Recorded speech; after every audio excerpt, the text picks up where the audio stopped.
Hello, 1, 2, 3.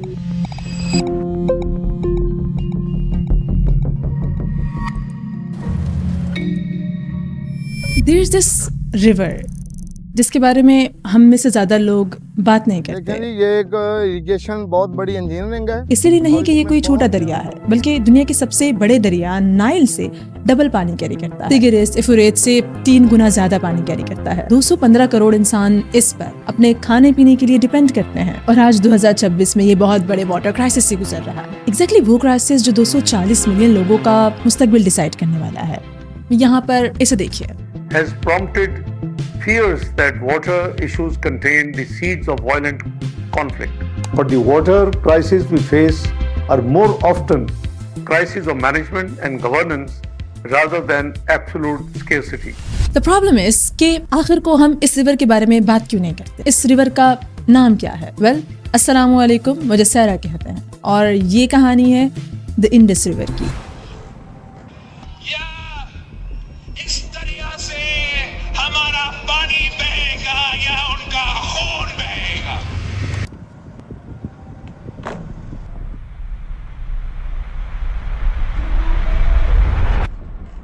एक और हमला हुआ है, इस दफा भारत की तरफ से। तो ज्यादा लंबी तमहीद बांधे बगैर let's get into this. Shared waters can be a pathway to peace and regional integration rather than a catalyst for war, unquote. The very fact that we need to have this discussion in this day and age is in itself dismaying. It serves as a reminder that peaceful coexistence cannot be taken for granted.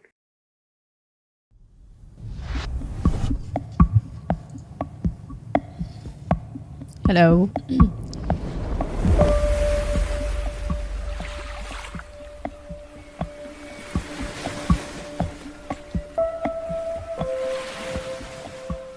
So, India, Hindu या फिर the Indies जो Christopher Columbus ढूंढ रहा था जब वो गलती से अमेरिका से टकरा गया था, ये तमाम अल्फाज कहाँ से आए हैं?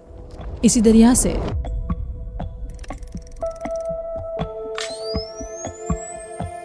नाउ बेसिकली होता कुछ यूं है कि एंशिएंट संस्कृत बोलने वालों ने इसे सिंधु कहा, लेकिन जब पर्शियंस ने एनकाउंटर किया तो एस को एच में तब्दील कर दिया, हिंदू। फिर ग्रीक्स ने पर्शियन वर्जन सुना और एच को ड्रॉप कर दिया और ये बन गया इंडस, और इंडस से बना इंडिया और इंडिया से बनी इंडीज। चाइनीज आए, सदियां गुजरी, एम्पायर्स आई, अलग अलग जबानें आई, एक दरिया ने हर चीज को शनाख्त दी। ऑलराइट, सो इंडस का नाम समझ में आ गया, उसकी हिस्ट्री में हम आगे जाएंगे, लेकिन राइट नाउ मुझे आपको कुछ दिखाने की जरूरत है एग्जिस्टिंग इंडस को समझने के लिए। हियर, और ये कोई नॉर्मल सैटेलाइट इमेजेस नहीं है। Where did they go? Here now ये इमेजेस नासा ने ली थी और यहाँ पर आपको इंडस रिवर देख सकते हैं। Like here this is flowing. ये इंडस के बारे में काफी इंटरेस्टिंग चीज बताती है। इंडस के पानी का फ्लो सीजन्स के हिसाब से तब्दील होता रहता है। जुलाई से अगस्त तक अपने पीक पर होता है क्योंकि ग्लेशियर्स मेल्ट होते हैं और बारिशें एक साथ आती हैं, लेकिन फिर दिसंबर से फरवरी तक अपने सबसे कम लेवल पर होता है। और ये क्यों मायने रखता है वो आपको थोड़ी देर में समझ आ जाएगा। So to understand these rivers, हमको इंडस को समझना होगा, इंडस की तारीख को समझना होगा और ये जानना होगा कि आखिर को इंडस बना कहाँ से।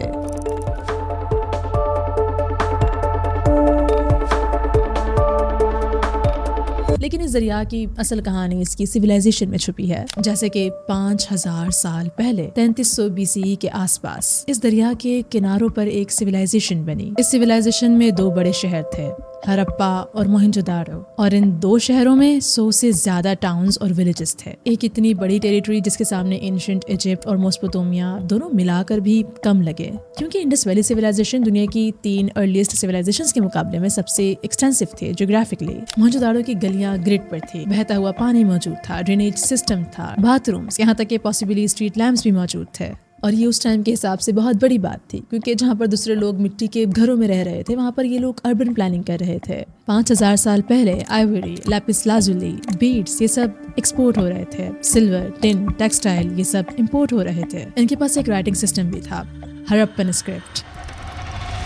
एग्जैक्टली ये राइटिंग्स जिन्हें हम आज तक नहीं समझ सके, अगर हम समझ जाते तो हमें इन सिविलाइजेशंस के बारे में बहुत कुछ मालूम होता। और ऋग्वेद जो दुनिया की कदीम तरीन मजहबी किताबों में से एक है, तकरीबन 1200 BCE के आसपास लिखी गई थी। दरअसल इस दरिया के लिए लिखी गई एक हम्द है। वैदिक शायरों ने सिंध को नाकाबिले तस्खीर कहा था। चाइनीज जो कराकरम के आसपास अपनी जान दाव पर लगाकर हिजरत कर साउथ एशिया आए थे, जैसे कि एक चाइनीज ट्रेवलर ह्यूइन सांग, इन्होंने 629 CE में इंडस के शहर को विजिट किया था। सूफी सेंट्स ने इसी दरिया के किनारे पर अपनी दरगाहें बनाई थी। इंडियन सब कॉन्टिनेंट का हर मेजर रिलीजन इस दरिया के DNA में मौजूद है। लेकिन आज जो क्राइसिस ये दरिया फेस कर रहा है उसका इन सिविलाइजेशन से दूर दूर तक कोई ताल्लुक नहीं है। इस पूरे क्राइसिस को समझने के लिए हमारे लिए ये जानना सबसे ज्यादा जरूरी है कि ये दरिया काम कैसे करता है, ताकि हम समझ सके कि एक्चुअल प्रॉब्लम कहाँ पर आती है। नाउ सबसे इंटरेस्टिंग चीज जो मुझे इंडस को लेकर लगती है वो इंडस का रूट है। कैसे? Let me show it to you. बस आप इस एक मैप को देखिए जहाँ पर हम देख सकते हैं कि इंडिया और पाकिस्तान के दरमियान इंडस कहाँ पर फ्लो करता है। यहाँ पर आप क्लियरली देख सकते हैं कि इंडिया के पूरे मैप के बाहर इंडस मौजूद, जो तकरीबन पूरा पाकिस्तान में ही फ्लो करता है। इंडस पूरे पाकिस्तान में फ्लो करता है तो उसके हेड वाटर्स को इंडिया कैसे कंट्रोल करता है? इंडस बेसिकली चाइना के एक इलाके तिब्बत से स्टार्ट होता है।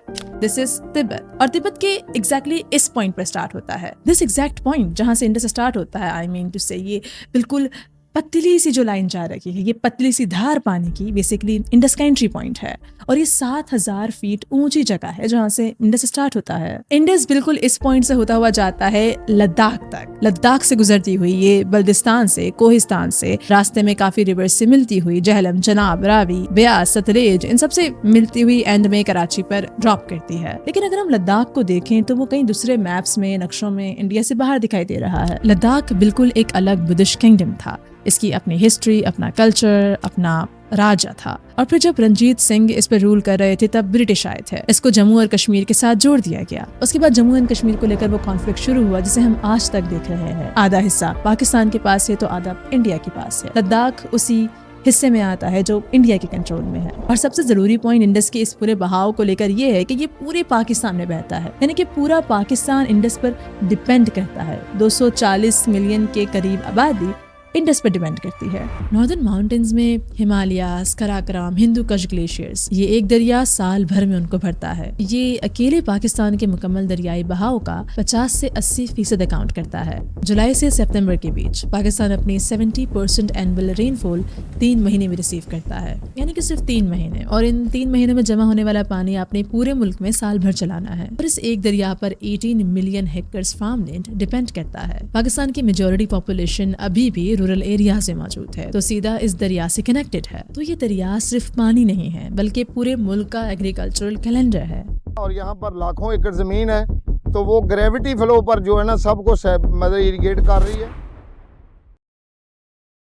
और ये दरिया कितना ज़रूरी है ये बात ब्रिटिश को 19th सेंचुरी में ही समझ आ गई। ब्रिटिश के आने से पहले इंडस वैसा नहीं था जैसा आज दिखाई देता है। यहाँ के लोग जो इंडस के आसपास रहते थे वो एग्रो पेस्टोरल थे। जब फ्लड सीजन आते थे तो वो कनाल्स पर चले जाते थे। जब सब्जी आती थी, चावल लगते थे तो वो दोबारा पानी के पास आ जाते थे। लेकिन ये सब कुछ बदल गया 1800s में, जब ब्रिटिश ने आकर यहाँ पर अपना इंफ्रास्ट्रक्चर बिल्ड करना शुरू किया। पुराने सीजनल कनाल्स की तरह नहीं जो सीजन के हिसाब से चलती थी। ब्रिटिश को यहाँ पर मुकम्मल कंट्रोल चाहिए था पानी के ऊपर। तो बस अब यहाँ पर आ चुका था एक नया कॉलोनियल नेटवर्क। पानी को दरिया से दूर ले जाकर पुश करना ताकि ज्यादा फसल उगाई जा सके। उन्होंने एम्बार्कमेंट्स बनाई ताकि रिवर अपने बैंक्स के अंदर रहे। उन्होंने बराजेस बनाए जो कि अपस्ट्रीम वाटर लेवल्स को उठा देते हैं ताकि पानी कैनाल्स में फोर्स किया जा सके। इनमें सबसे बड़ा बराज था ये लियोड बराज।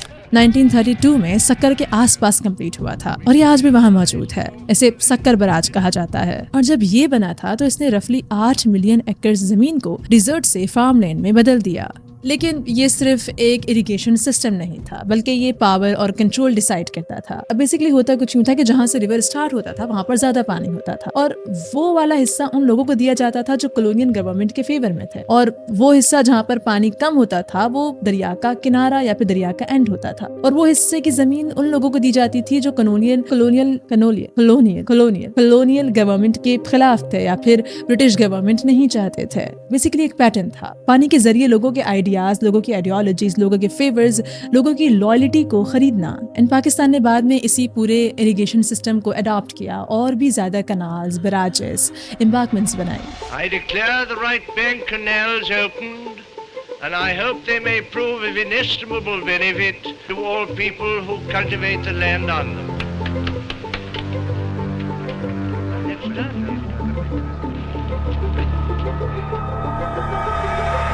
महापंजाब, जिस लफ्ज का मतलब ही 5 आप यानी कि 5 दरिया है और ये 5 दरियाओं से मिलकर बना है और ये 5 दरिया इंडस में बहते हैं जो कश्मीर से कराची तक जाता है। अब जब पार्टीशन हुआ था तो बॉर्डर लाइन सिर्फ जमीन पर नहीं खींची गई थी बल्कि पानी में भी खींची गई थी। गोरों ने उस वक्त इस पूरे रिवर सिस्टम को 2 ममालिक के दरमियान डिवाइड किया था, जिसके कॉन्सिक्वेंसेज हम आज तक देख रहे हैं। अब इन दरियाओं के हेडवाटर्स इंडिया में बने हुए थे, जबकि इरिगेशन कैनाल्स जो उन हेडवाटर्स पर डिपेंड करती हैं वो पाकिस्तान में गिर रही थी। ना सोचो कि आपके घर के पानी की पाइपलाइंस आपके घर में नहीं बल्कि आपके पड़ोसियों के घर में लगी हुई है, वो पानी को कंट्रोल कर सकते हैं, आप नहीं। बिल्कुल ऐसा ही है पाकिस्तान और इंडिया के दरमियान इस डिवीजन के बाद, और इंडिया को इसे अपना हथियार बनाने के लिए एग्जैक्टली 8 महीने लगे। अप्रैल 1948 में पार्टीशन के सिर्फ 8 महीने बाद इंडिया ने पाकिस्तानी कैनाल्स के पानी की सप्लाई को कट ऑफ कर दिया और फिर मई 1948 में एक इमरजेंसी एग्रीमेंट साइन किया गया। ये कोई परमानेंट सॉल्यूशन नहीं था, बस एक पैच था। इनके दरमियान बढ़ती हुई टेंशन के बाद 12 साल लगे वर्ल्ड बैंक को फाइनली मीडिएट करने में। 19 सितंबर 1960 कराची में इंडियन प्राइम मिनिस्टर नेहरू मौजूद थे पाकिस्तानी प्रेसिडेंट अयूब खान के साथ, और इन दोनों ने मिलकर साइन किया जो सिंध एशिया की हिस्ट्री की most significant water sharing agreement बन गई, इंडस वाटर्स ट्रीटी।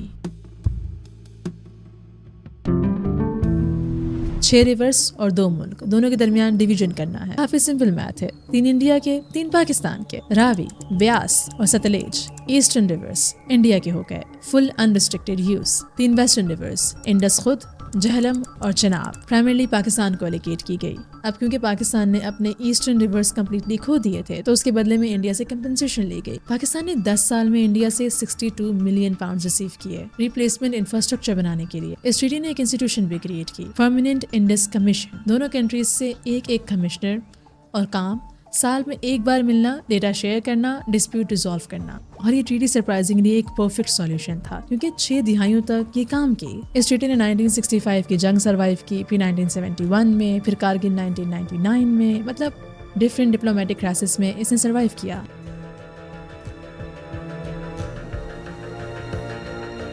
लेकिन फिर इंडिया पाकिस्तान वॉर 2025 वर्जन आया और अब ट्रीटी खतरे में थी। आज इंडिया के फॉरेन सेक्रेटरी ने खुलकर कहा, The Indus Waters Treaty of 1960 will be held in abeyance with immediate effect until Pakistan credibly and irrevocably abjures its support for cross-border terrorism. एक प्रेस स्टेटमेंट और 65 साल की ट्रीटी सस्पेंडेड डिक्लेयर कर दी गई। लेकिन इस पूरे कॉन्फ्लिक्ट को समझने के बाद असल सवाल यह है कि इंडिया बेसिकली चाहता क्या है। पाकिस्तान में पानी बंद करके इंडिया को क्या हासिल होगा। प्राइम मिनिस्टर मोदी ने सालों पहले ही अपनी स्टेटमेंट रख दी थी जब उन्होंने कहा था कि water and blood can not flow together. वो चाहता है कि वेस्टर्न रिवर्स जो कि पहले पाकिस्तान को एलोकेट कर दिए गए थे वहां पर अपने स्टोरेज और अपने हाइड्रो पावर इंफ्रास्ट्रक्चर को बिल्ड करने की फ्लेक्सिबिलिटी। और इस वक्त इन दोनों के दरमियान पहले ही 2 एक्टिव डिस्प्यूट्स चल रहे हैं, किशन गंगा और एक और हाइड्रो इलेक्ट्रिक प्रोजेक्ट, और दोनों ही पाकिस्तान को असाइन किए गए रिवर्स पर। पाकिस्तान पहले ही इन दोनों प्रोजेक्ट्स को इंडिया पाकिस्तान के दरमियान होने वाली इंडस वाटर्स ट्रीटी की वायलेशन के तौर पर चैलेंज कर चुका है। एक प्रोजेक्ट में अकेले 70 हेक्टेयर्स फॉरेस्ट कंस्ट्रक्शन के लिए ऑलरेडी क्लियर हो चुकी है और ये सब कुछ ट्रीटी की वायलेशन है। इन अदर वर्ड्स ये इलीगल है और अगर इंडिया ये सब कर लेता है तो पानी के ऊपर मुकम्मल कंट्रोल इंडिया का हो सकता है। The rights of people in Pakistan to food and environment, among others, are also directly threatened. लेकिन एक मिनट, यहाँ पर एक छोटी सी रुकावट आ जाती है। इंडस वाटर्स ट्रीटी में अबेंस की कोई प्रोविजन है ही नहीं, एक बार भी नहीं आता। कोई सस्पेंशन क्लॉज भी नहीं है, ना ही कोई एग्जिट क्लॉज है, कोई इमरजेंसी क्लॉज नहीं, कोई प्रोविजन नहीं कि आप वाटर राइट्स को सिक्योरिटी डिस्प्यूट्स के साथ कनेक्ट कर सकते हैं। तो अगर ये ट्रीटी काम नहीं करती है, कोई इमरजेंसी आती है, तो सॉल्यूशन क्या है? एक नई ट्रीटी बनाओ। इस ट्रीटी का आर्टिकल 7 कहता है कि एग्रीमेंट मॉडिफाई या टर्मिनेट करने के लिए सिर्फ एक ही तरीका है, एक नया ट्रीटी बनाओ। दोनों गवर्नमेंट्स का एग्रीमेंट हो, राइटिंग्स में, फॉर्मली लीगल प्रोसेस के साथ। सो जो कुछ भी इंडिया ने किया, एक प्रेस स्टेटमेंट के थ्रू ट्रीटी को सस्पेंड करना, वो बेसिकली ट्रीटी के कवानीन के हिसाब से इलीगल था और उसकी कोई वैल्यू नहीं है, वो बिल्कुल मीनिंगलेस है। Vienna convention on the law of treaties जो इंटरनेशनल एग्रीमेंट्स गवर्न करता है, इक्वली क्लियर है। ट्रीटी सिर्फ अपने खुद के प्रोविजन के मुताबिक सस्पेंड हो सकती है या फिर सब पार्टीज की कंसेंट से, और इंडिया ने दोनों नहीं किया। ट्रीटी के अपने कवानीन को फॉलो नहीं किया और ना ही पाकिस्तान यानी कि दूसरी पार्टी से कोई कंसेंट ली। इंडिया ने एक लीगल आर्ग्यूमेंट भी ट्राई किया, कहा कि 1960 के बाद से दुनिया बदल चुकी है, क्लाइमेट बदल चुका है, तो अब ये ट्रीटी इररेलेवेंट हो चुकी है, इस ट्रीटी को दोबारा से रीडिज़ाइन करना होगा या फिर रिस्ट्रक्चर करना होगा। लेकिन द थिंग इज कि इंटरनेशनल कोर्ट ऑफ जस्टिस ने अपनी पूरी हिस्ट्री में कभी भी इस एग्रीमेंट को एक्सेप्ट नहीं किया। सो इन टोटल इंडिया खुद से ट्रीटी को सस्पेंड नहीं कर सकता और ना ही पानी बंद कर सकता है, क्योंकि ये इलीगल होगा। लेकिन वो कहते हैं ना कि जब पावर की बात आती है तो लीगैलिटी और रियलिटी सेम नहीं होती। इंडिया क्योंकि हेड वाटर्स को कंट्रोल करता है, यानी कि इंडिया दरिया के अपस्ट्रीम को कंट्रोल करता है, तो चाहे कोई लीगल ट्रीटी कुछ भी कहे, इंडिया डायरेक्टली डिसाइड कर सकता है कि पाकिस्तान में डाउन स्ट्रीम में कितना पानी आता है। यहाँ पर असल प्रॉब्लम आता है सर्वाइवल का। We have numbers. Indus river system Pakistan के अप्रोक्सीमेटली 90% एग्रीकल्चर को पानी देता है, 90%, यानी कि ऑलमोस्ट सारा पानी। मीनिंग काफी सिंपल मैथ्स है, अगर 10 में से 9 पाकिस्तानी फार्मर्स खाना प्रोड्यूस करते हैं तो वो इस दरिया की बदौलत कर पाते हैं। पाकिस्तान के पास दुनिया का लार्जेस्ट कॉन्टिजियस इरिगेशन सिस्टम है, 19 बराजेस, 12 इंटर रिवर लिंक कैनाल्स, 1,20,000 से ज्यादा वाटर कोर्सेज, और सब इंडस और उसकी ट्रिब्यूटरीज से फेड होती हैं। और पाकिस्तान को कनाल्स के ऊपर कनाल्स, बराजेस के ऊपर बराजेस बनाने के कॉन्सिक्वेंसेज देखने पड़े 2022 के फ्लड्स में, 2010 के फ्लड्स में।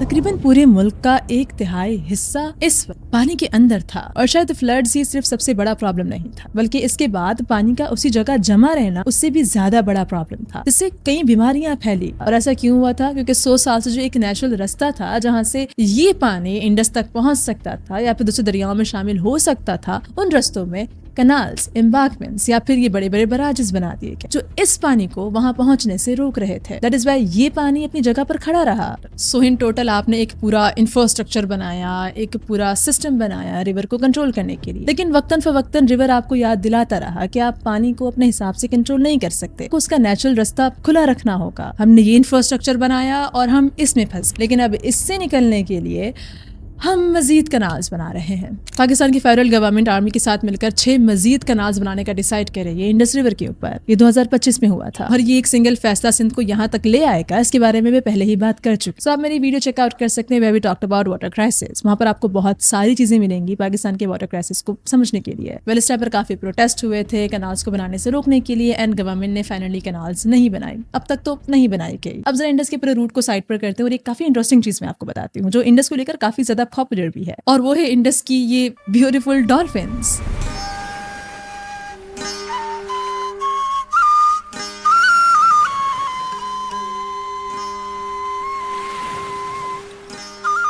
इंडस के रिवर में ये डॉल्फिन्स रहती हैं जो बेसिकली ब्लाइंड हैं, अंधी है, ये कुछ देख नहीं सकती। पैदाइशी तौर पर ये डॉल्फिन्स अंधी होती हैं, इनकी आईज में लेंस मौजूद ही नहीं है। लेकिन इन डॉल्फिन्स को देखने के बाद मेरे जहन में बस एक सवाल था, ये डॉल्फिन्स इंडस तक पहुंची कैसे? वो दरिया है, समंदर नहीं है। डॉल्फिन्स बेसिकली समंदरों में मौजूद होती हैं, समंदर की गहराइयों में होती हैं। सो इंडस में क्या कर रही हैं? इसका जवाब ढूंढने के लिए हमें 50 साल पीछे जाना होगा, जब यहाँ पर रिवर्स मौजूद नहीं थे बल्कि समंदर मौजूद था। हियर एग्जैक्टली ये Tethys ocean. This is really interesting. ये पहले एक ओशियन था जो आहिस्ता आहिस्ता सूखता गया और जमीन उठकर माउंटेन्स बनती गई, और यूं ही हिमालय बने, कराकरम जैसे बड़े बड़े माउंटेन्स बने। लेकिन जब टिडिस खत्म हुआ तो इसके जानदार जो टिडिस के अंदर मौजूद थे वो इसी पानी में ट्रैप हो गए। वो पानी जब दरियाओं का हिस्सा बन चुका था, और यहाँ पर मौजूद जानदार जो इस पानी के अंदर मौजूद थे उनमें से एक थी ये डॉल्फिन्स, द ब्लाइंड डॉल्फिन्स। और क्योंकि दरिया से बाहर जाने का कोई रास्ता नहीं था तो इनके एंसेस्टर्स ने उस दरिया को अपना घर बना लिया, और आज उन्हीं की नस्लें यानी कि ये डॉल्फिन्स इस दरिया में मौजूद हैं। हमने सक्कर विराज की बात की जो कि ब्रिटिश के दौर में बनाया गया था लियॉर्ड विराज के नाम से। वो विराज जैसे कई दूसरे विराज और कनाल्स जो इंडस के ऊपर बनाई गई, उन्होंने इन डॉल्फिन्स की जिंदगी को टुकड़ों में तकसीम कर दिया। उन्होंने किसी न किसी एक टुकड़े को चुनकर वहां रहना पड़ा क्योंकि इनके पास कोई और ऑप्शन नहीं था समंदर तक पहुंचने के लिए। कुछ डॉल्फिन्स बराज गेट से नीचे बहकर चली गई जहां से वो वापस ऊपर नहीं आ सकी, और कुछ इरिगेशन कैनाल्स में स्ट्रैंडेड हो जाती हैं जब पानी लेवल गिर जाता है। और अगर उस पॉइंट पर रेस्क्यू वर्कर्स को या फिर इन लोगों को ये डॉल्फिन्स ना मिले तो इन डॉल्फिन्स का आखिरी दिन होता है। कहीं डॉल्फिन्स को रेस्क्यू कर इंडस में दोबारा छोड़ दिया जाता है जो अपना रास्ता भटक जाती हैं या फिर कहीं किसी और जगह जाकर फंस जाती हैं या पानी से बाहर आ जाती हैं। और सबसे कंसर्निंग पार्ट ये है कि ये अब एक इंडेंजर्ड स्पीशीज की लिस्ट में आ चुकी हैं, यानी कि वो स्पीशीज जो आहिस्ता आहिस्ता खत्म हो रही हैं। एंड द प्रॉब्लम इज कि इन डॉल्फिन्स को हंट किया जाता है जो कि नहीं करना चाहिए, पहले से इंडेंजर्ड स्पीशीज हैं। वहाना बोट कम्युनिटीज के लोग इसको मीट और तेल के लिए लेते हैं और इसका शिकार करते हैं। लेकिन मैं इन डॉल्फिन्स की बात क्यों कर रही हूँ? इंडस के इरिगेशन सिस्टम से इन डॉल्फिन्स का क्या ताल्लुक है? बहुत बड़ा गहरा ताल्लुक है। जितनी ज्यादा कनाल्स बनाई जाएंगी पानी उतना ज्यादा डिवाइड होगा, और पानी जितना ज्यादा डिवाइड होगा वहां पर रहने वाली स्पीशीज को उतना ज्यादा नुकसान होगा। इंडस की अब तक की कहानी से हमें एक चीज समझ में आती है, हर वो पावर जिसने इंडस को कंट्रोल करने की कोशिश की, वो पावर एक वक्त के बाद खत्म हो गई, वो कंट्रोल एक वक्त के बाद खत्म हो गया। लेकिन इंडस जो 40 साल से यहाँ मौजूद है आज भी वही है और वैसे ही बह रहा है अपने सीजन्स के हिसाब से। लेकिन इसे कंट्रोल करने वाले इसके पानी को यहाँ से वहाँ बहा रहे हैं, जिससे उन्हें खुद नुकसान पहुंच रहा है। यानी कि ये दरिया civilisations after civilisations, empires after empires या फिर जनरेशंस आफ्टर जनरेशंस एक हार्मनी बनाए रखे हुए था। लेकिन फिर हम इंसान इसे बार बार डिवाइड करते आए हैं। दुनिया में 153 कंट्रीज शेयर करती हैं टेरिटरी कम से कम एक ट्रांस बाउंड्री रिवर या लेक बेसिन के साथ, 286 international rivers basins, 592 transboundary aquifer systems. पूरा global fresh water system shared है, पॉलिटिकल बॉर्डर से क्रॉस्ड है, डिवाइड किया हुआ है। बॉर्डर्स जो पानी सिंपली रिकॉग्नाइज नहीं करता। सो वो लाइंस जो नक्शे पर खींची जाती हैं, जो कि इंसानी इजाद हैं, वो उन दरियाओं का फ्यूचर डिसाइड करती हैं जो इन लाइन से पहले, इन लोगों से पहले, कई 100 साल पहले से एग्जिस्ट करती हैं। इस पूरी हिस्ट्री के बाद आज इंडस एक पूरे मुल्क के सर्वाइवल को डिफाइन करता है और आई फील सो कि किसी भी पॉलिटिकल डिस्प्यूट से पहले इंडस स्ट्रेस्ड हो रहा है, इंडस का पानी खतरे में है या फिर इंडस खतरे में है और शायद हमें सही फैसले लेने की ज़रूरत है। Alright, so that's it for now. Thank you so much अगर आप वीडियो को इस पार्ट तक देख रहे हैं। This video was really special for me. इसको लिखने में, इस पर काम करने में मुझे काफ़ी ज़्यादा टाइम लगा and I am so sorry कि वीडियो थोड़ी लेट आई थी। एंड अगर आप चैनल को सपोर्ट करना चाहते हैं तो आप मुझे पैट्रेन पर सपोर्ट कर सकते हैं। लिंक आपको डिस्क्रिप्शन में एंड यहीं कहीं आसपास मिल जाएगा, आउट्रो में भी। सो आप वहाँ से जाकर मुझे पैट्रेन पर सपोर्ट कर सकते हैं फॉर रो कन्वर्जेशन, जो कि मैं बहुत कम करती हूँ, but I will try to be really active there. And आहिस्ता आहिस्ता I will also going to give shout out to my Patreon supporters on my channel. And yes, here's a shout out to Patreon supporters who are there for me. Thank you so much for supporting me on Patreon. Alright, so now हमारा normal outro. Thank you so much for watching. मिलते हैं अगली video में। अपना बहुत सारा ख्याल रखिएगा and yes, अल्लाह हाफिज़।